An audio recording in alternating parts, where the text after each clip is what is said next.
Some like it hot. As the days pass with more and more information coming out about the R5, some bloggers are making claims that the R5 has been deliberately limited for various conspiracy reasons. Let's look into that. Hi, I'm Tom and you're watching Rumour Has It. Please subscribe for camera news, rumour and informed opinion.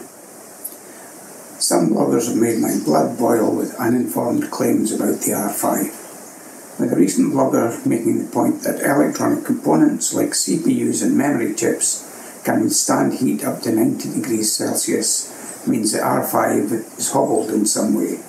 This misses the point.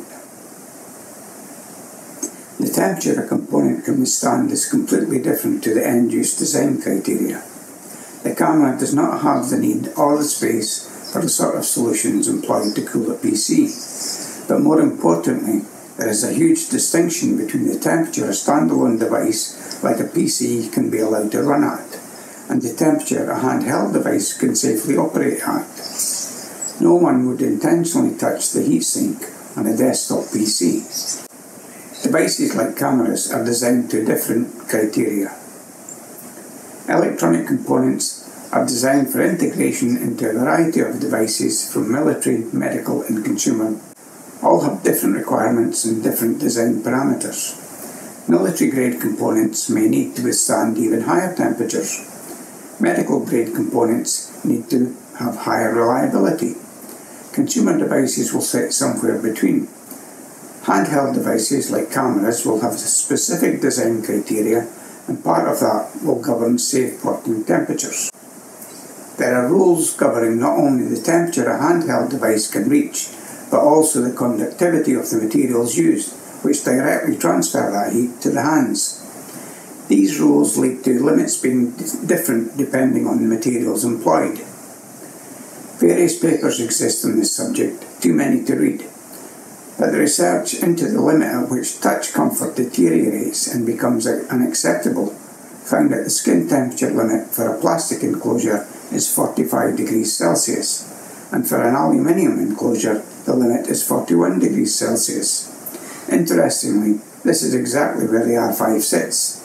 I'll link to that research at the end. Whether the EU are implementing new regulations or not, manufacturers like Canon will have their own approach to the existing design regulations when designing their devices. The industry is alert to this particular issue of low temperature burns. I talked about it in an earlier video, and how it's affecting handheld devices. Some companies take a differing approach. One company may choose to remove the risk altogether, while another may rely on warnings, and under the guise of letting the user decide, informed or not, whether to accept that risk and run the camera at a higher temperature.